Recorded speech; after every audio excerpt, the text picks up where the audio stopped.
Correct.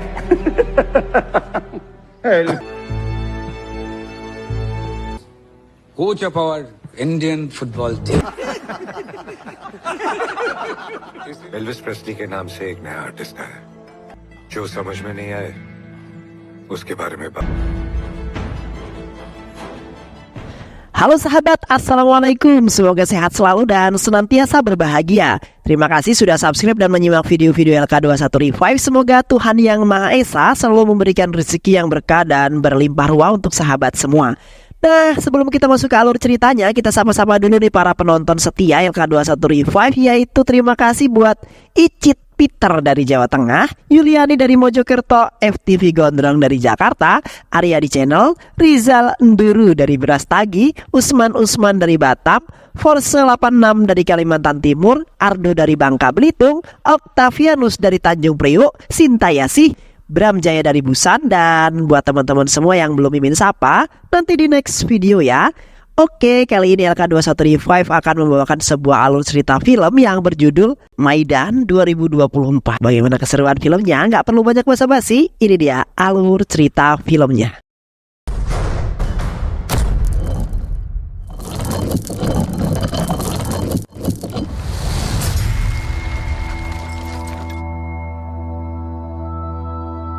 Film ini mengisahkan kehidupan dan perjalanan Syed Abdul Rohim, seorang pelatih sepak bola terkemuka yang merevolusi olahraga di India. Karena kontribusi yang besar dalam sepak bola, karena tekad, kepemimpinan, dan visi, Rohim mendorongnya menjadi sosok yang ikonik dalam sejarah olahraga di India, yang berisi sebuah tantangan, pengorbanan, dan momen kemenangan Rohim dan tim sepak bola India di tahun 1952 di kota Hyderabad. Sebuah organisasi sepak bola India yang bernama Brazil Asia sedang bermusyawarah mengenai pertandingan sepak bola antar negara yang sering disebut dengan Asian Games, yang mana Subankar sedang memilih seseorang pelatih sepak bola yang terkemuka agar bisa memenangkan pertandingan tersebut. Di saat itu mereka semua mengajukan diri untuk menjadi seorang pelatih untuk membimbing tim sepak bola mereka. Namun Rohim yang mengatakan bahwa menjadi seorang pelatih itu bukanlah hal yang sangat mudah, yang mana dalam mengatur strategi dan formasi dalam permainan kemudian membutuhkan pemikiran yang sangat cukup kuat untuk menghasilkan pertandingan yang sangat baik dan harus memiliki pengalaman yang sangat banyak. Rohim dianggap sebagai arsitek sepak bola India modern yang dijuluki sebagai olahragawan yang sangat hebat dan guru yang sangat baik. Dan masa jabatannya sebagai seorang pelatih dianggap sebagai masa keemasan sepak bola di India, yang mana di bawah bimbingan tim sepak bola nasional mempelajari teknik dan taktik baru dan terkenal karena cara yang unik mereka dalam memainkan olahraga tersebut.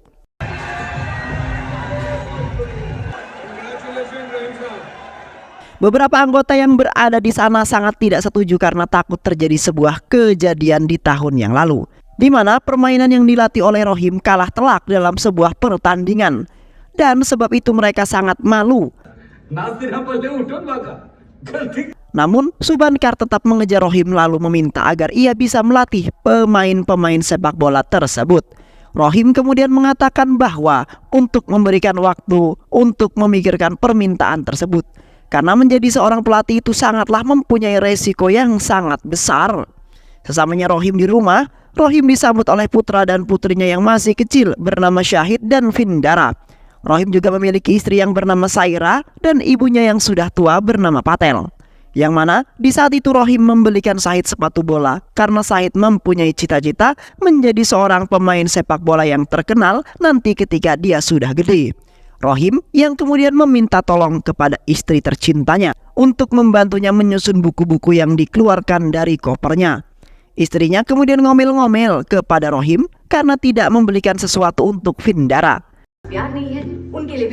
Namun tiba-tiba saja Vindara terkejut setelah melihat kotak merah yang diberikan oleh Rohim, yang mana Rohim telah membelikannya sebuah parfum yang sangat wangi yang membuat hatinya sangat bahagia. Namun berubah setelah melihat Rohim merokok lagi karena bisa menyebabkan penyakit. Keesokan harinya Rohim dan Subasis ingin berangkat ke tempat kerjanya. Namun di pertengahan jalan, mereka berdua melihat seorang remaja yang pandai bermain bola dengan menggiring bola yang sangat lincah dan sangat cepat. Remaja itu hanyalah orang yang berkehidupan miskin dan ekonomi yang sangat rendah. Rohim kemudian menawarkan untuk bergabung dalam tim sepak bolanya untuk memperbaiki kehidupan yang sekarang yang sangat tidak layak. Di tahun 1953, tim Rohim yang bernama 11 Pemburu yang termasuk tim mahasiswa dari kampus terlihat Chuni menjadi seorang striker karena salah satu pemain yang sangat lincah dalam menguasai bola dan memiliki taktik untuk mengelabui lawan dan berhasil memenangkan pertandingan pertama mereka. Sesampainya Rohim di rumah, terlihat putranya yaitu Shahid sedang bermain bola. Rohim kemudian menghampirinya lalu mengajarkan dengan benar cara juggling yang benar, di mana harinya Saira sedang belajar bahasa Inggris menggunakan kamus yang diberikan oleh Rohim. Saira kemudian marah karena melihat Rohim merokok lagi karena Rohim ingin menghilangkan rasa stresnya setelah bekerja keras seharian penuh. Di tahun 1954, Rohim menemui Chuni karena kakinya terluka gara-gara tertancap oleh sesuatu yang tajam. Rohim kemudian meminta kepada seorang pembuat sepatu agar membuatkan sepatu bola yang sama persis seperti yang dibelinya terlebih dahulu, agar para pemain tidak tertusuk benda-benda tajam saat latihan. Dan di tahun 1955, Rohim pergi ke sebuah tempat untuk mencari orang-orang untuk menambah dalam timnya. Dan tak lupa juga Rohim membuat strategi dan formasi pertandingan sepak bolanya. Dan di saat itu juga putranya Shahid sangat ingin menjadi seorang pemain sepak bola. Lalu Shahid meletakkan fotonya ke dalam rancangan yang telah dibuat oleh Rohim, yang telah Shahid robek dari foto keluarganya. Karena Shahid sangat menginginkan dirinya menjadi seorang pemain bola yang sangat hebat dan terkenal. Di tahun 1956, pertandingan pertamanya di stadion melawan pemain berasal dari Australia.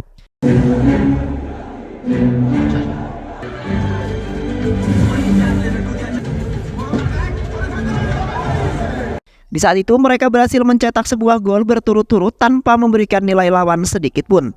Karena mereka ingin membuktikan kepada lawannya agar tidak terus-terusan dihina dan direndahkan oleh mereka semua. Keesokan harinya, Shahid dan Rasya mengajukan kepada Rohim agar Shahid bisa mengikuti tim bola yang telah dibentuk oleh Rohim. Namun, Rohim menolaknya karena Shahid masih harus terus berlatih agar bisa lincah dan pandai, lalu meneruskan profesi ayahnya yaitu Rohim. Rasya dan Shahid kemudian ngambek karena Rohim lebih mementingkan kesenangan orang lain dibandingkan anaknya sendiri. Rohim kemudian menjelaskan kepada Shahid karena dia belum cukup umur dan belum terlalu jago dalam bermain sepak bola. Maka dari itu Rohim mengingatkan Shahid agar terus berlatih untuk menjadi lebih baik daripada Rohim. Di tahun 1958 di kota Kalkuta, tim Rohim melakukan pertandingan antar kota karena di waktu itu tim Rohim berhasil mengalahkan tim Australia. Namun di awal pertandingan pertama mereka justru kebobolan 2 poin karena lawan mereka yang sangat-sangat lincah. Di saat itu Rohim tidak tinggal diam, kemudian memberikan sebuah arahan dan mengubah formasi agar bisa membaca pergerakan lawan.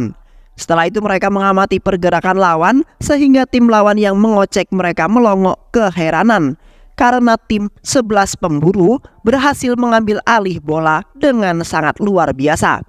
Dan akhirnya tim Rohim memberikan sebuah perlawanan sehingga mereka mendapatkan sebuah kemenangan yang sangat luar biasa. Berjalannya waktu di tahun 1960, Rohim kembali melatih timnya agar semakin lincah dan sangat tangkas. Rohim melatih timnya dengan penuh kesabaran dan penuh ketelitian untuk membentuk tim yang betul-betul mantap, walaupun mereka masih mulai pembelajaran awal dalam sebuah bermain sepak bola. Rohim juga tidak pernah lupa memberikan semangat dan dukungan untuk anak-anak yang ia latih.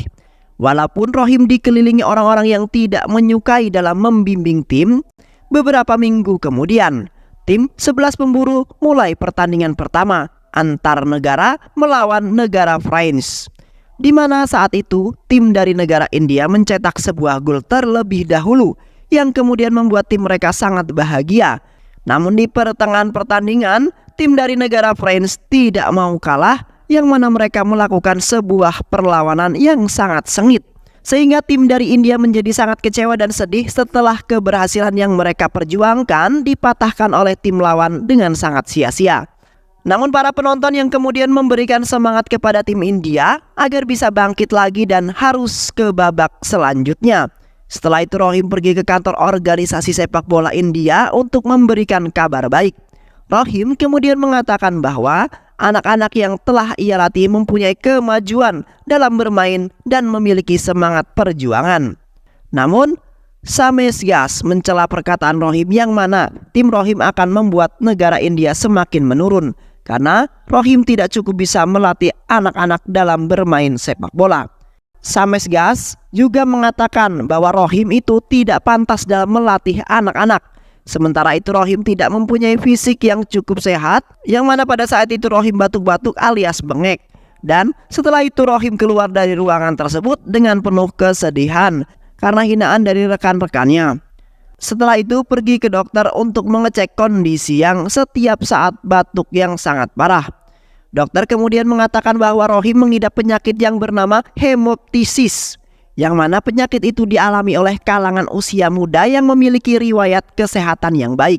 Namun apabila orang yang mengalami diketahui memiliki riwayat kesehatan yang buruk atau dia adalah seorang perokok, Rohim kemudian pulang ke rumah dengan amat sedih.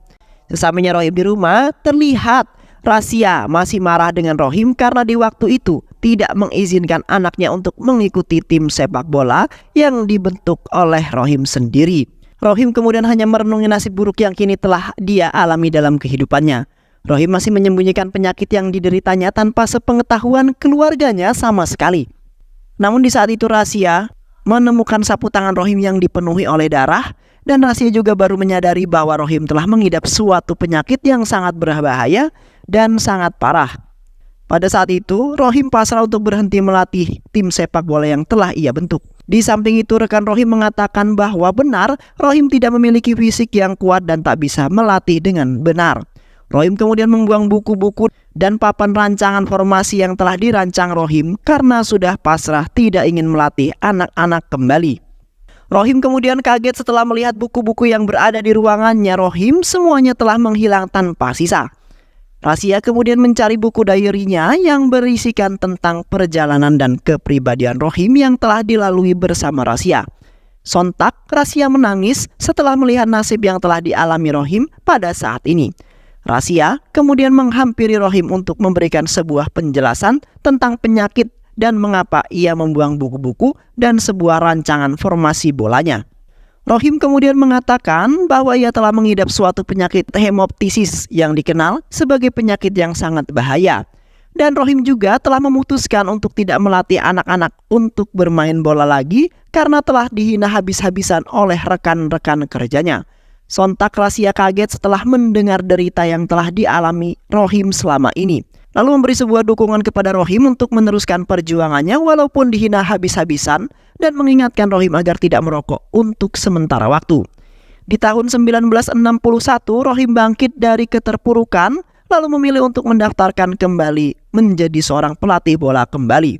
Rohim pergi ke kantor organisasi sepak bola India dan menunggu untuk dipanggil ke dalam sebuah ruangan sampai pada malam hari. Namun di saat rekan-rekannya lewat mereka mengabaikan kehadiran Rohim yang menunggu panggilan untuk menemui kepala organisasi yang baru yang telah diganti. Rohim kemudian pergi ke rumah Subankar di tengah hujan lebat untuk meminta pertolongan membantunya agar bisa menjadi seorang pelatih tim yang telah lama dibentuk oleh Rohim sendiri. Rohim kemudian menceritakan kepada Subankar bahwa saat ini ia sedang mengidap suatu penyakit yang sangat berbahaya yang kemudian membuat umurnya tidak panjang lagi. Namun, ia juga berjanji akan bertekad sungguh-sungguh dalam melatih anak-anak agar bisa mengangkat nama negara mereka dan akan merubah nasib anak-anak itu sendiri menjadi lebih baik lagi. Keesokan harinya mereka berdua pergi ke kantor organisasi sepak bola yang ternyata pada saat ini telah dipimpin oleh Shames Gas yang di waktu itu yang telah menghina Rohim sendiri. Subankar telah mengatakan bahwa Rohim akan kembali melatih dan meminta agar Sames Ges menyetujui permintaan Subankar. Di samping itu juga Subankar menceritakan bahwa Rohim dahulunya adalah pemain bola yang sangat mantap dan juga luar biasa. Sames Ges kemudian meminta kepada seluruh rekan-rekannya untuk mengangkat tangan jika menyetujui permintaan tersebut. Seketika orang-orang yang berada di ruangan itu beralih membela Rohim yang yakin ingin melatih anak-anak kembali dan akan mengangkat nama baik negara India dengan memenangkan kejuaraan yang telah digelar untuk pertandingan melawan seluruh negara di tahun 1962. Kini Rohim memberikan latihan sangat berat untuk anak-anak didiknya agar melatih ketangkasan dan kelincahan dalam bermain bola, yang mana mereka harus menendang bola harus mengenai sasaran yang telah dibuat oleh Rohim dan bermain bola sambil membawa sekarung tanah yang diikatkan tepat di punggung mereka agar bisa mengendalikan gerak tubuh mereka.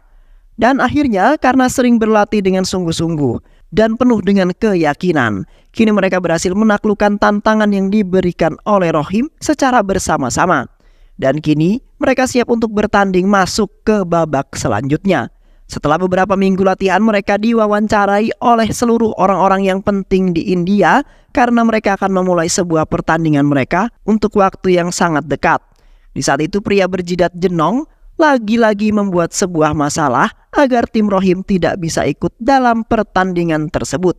Namun semua hal tersebut telah diketahui oleh Rohim sehingga Rohim memberitahukan si pria itu agar tidak mengusik mereka dalam sebuah pertandingan nanti. Di malam harinya, Rohim menemui Sahid putranya yang sedang merenung di tengah malam sendirian. Rohim kemudian menceritakan bahwa Rohim akan membuat cita-cita Sahid tercapai sebagai seorang pemain bola yang hebat dan juga tersohor. Walaupun Rohim sedang menderita sebuah penyakit yang perlahan-lahan menggerogoti anggota tubuh Rohim, yang mana Rohim memberikan dukungan kepada Sahid agar bisa meneruskan perjuangan ayahnya karena tidak lama lagi ayahnya akan tutup usia sembari memeluk Sahid. Keesokan harinya, mereka sedang memeriksa salah satu pemain penjaga gawang yang mengalami cedera tepat di kakinya. Rohim kemudian memerintahkan agar tidak ikut serta dalam pertandingan jika masih dalam keadaan cedera. Namun, Sames Ges mengejek Rohim bahwa mereka tidak akan menang dalam pertandingan yang akan mereka mainkan karena Sames Ges masih belum yakin dengan kehebatan Rohim dalam melatih para tim dalam bermain sepak bola. Pertandingan pun kemudian dimulai di mana tim India melawan tim dari Korea.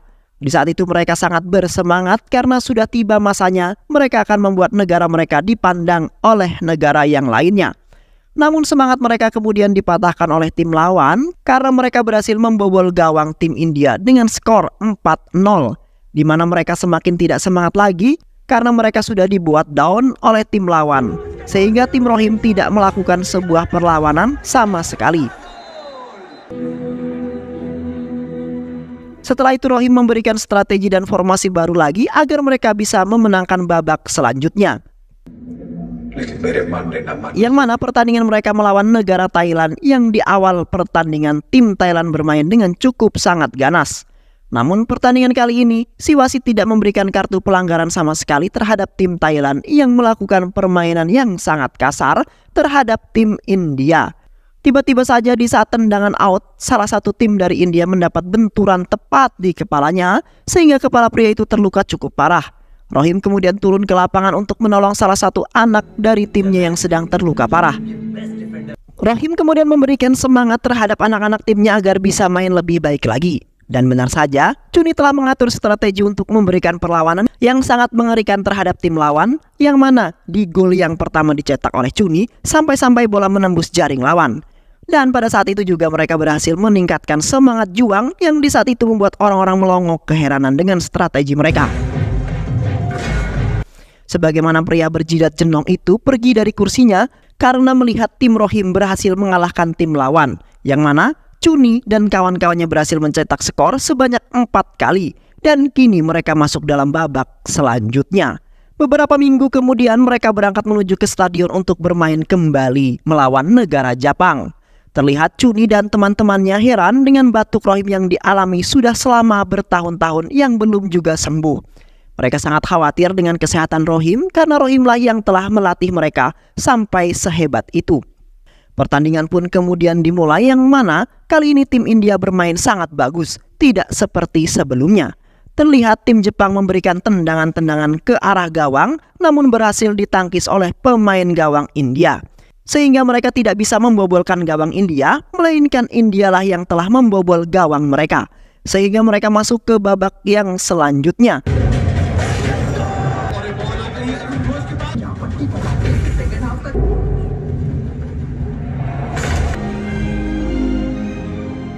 Setelah itu tim India masuk ke final melawan tim Korea sebagai penentu juara Asian Games. Namun di saat mereka ingin masuk ke stadion, tiba-tiba mereka dihadang oleh orang-orang yang tidak menyukai India.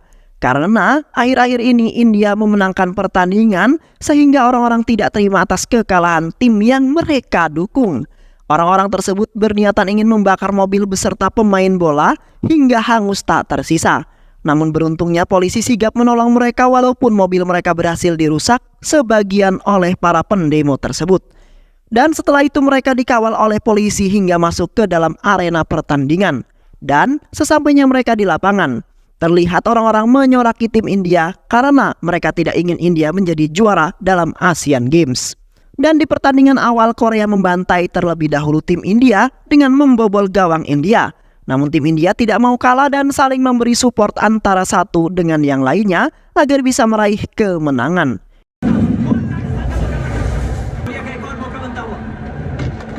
Di samping itu Sam Seges dan pria jidat jenong nampak tidak memusuhi mereka melainkan merasa bangga karena akhirnya mereka bisa masuk ke final berkat Rohim.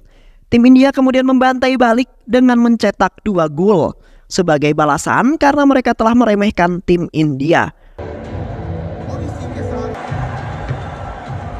Namun tim Korea tidak tinggal diam, lalu kemudian melakukan hal yang sangat licik yang mana seolah-olah tim India melakukan sebuah pelanggaran. Sehingga tim Korea melakukan tendangan penalti agar skor mereka seri dan menjadi rencana tim Korea untuk menang. Walaupun penjaga gawang India mengalami sebuah cedera di bagian kaki, kini ia kemudian membuktikan bahwa ia bisa menggagalkan bola masuk ke dalam gawangnya. Hati para penonton dan pemain India dak dikduk ser ketika tendangan penalti dilontarkan. Dan benar saja penjaga gawang berhasil menangkap bola tersebut. Dan kini giliran sekarang tim India yang mengulur waktu dengan mempertahankan gawang mereka agar tim Korea tidak bisa mencetak gol lagi. Terlihat dengan penuh sekuat tenaga mereka kemudian menghadang pemain agar tidak bisa membobol gawang mereka. Walaupun mereka harus mengalami cedera di bagian seluruh tubuh. Di samping itu Rohim batuk terus-menerus sampai mengeluarkan darah yang kemudian membuat orang-orang khawatir akan keadaan Rohim. Dan terlihat orang-orang yang menonton di stadion dan keluarga Rohim turut berdoa agar tim India bisa menjadi seorang juara di Asian Games. Para pemain India terus mengulur waktu agar tim Korea tidak bisa menjadi juara dalam pertandingan tersebut. Dan waktu pertandingan habis, di mana Indialah yang menjadi pemenang kejuaraan sepak bola di Asian Games. Terlihat orang-orang dan para pemain sangat senang sekali setelah kerja keras yang mereka lakukan. Akhirnya tidak sia-sia. Proses tidak akan pernah mengkhianati hasil yang akan didapatkan. Dan kini janji dan cita-cita Rohim akhirnya tercapai, walaupun masih menderita penyakit yang berada di dalam tubuhnya. Dan film pun selesai. Baik sahabat, itulah alur cerita film yang sangat luar biasa dan kemudian menginspirasi kehidupan kita. Jangan pernah berputus asa untuk menggapai setiap asa yang kita inginkan. Dan teruslah berjuang dengan sesuatu yang kemudian kita punya. Tetap berjuang dengan kondisi apapun. Kita yakin bahwa semua itu akan kita bisa capai dengan penuh semangat yang kita punya. Baik, itu adalah alur cerita film yang berjudul Maidan 2024. Mudah-mudahan sahabat semua terhibur dan sehat selalu. Wassalamualaikum warahmatullahi wabarakatuh.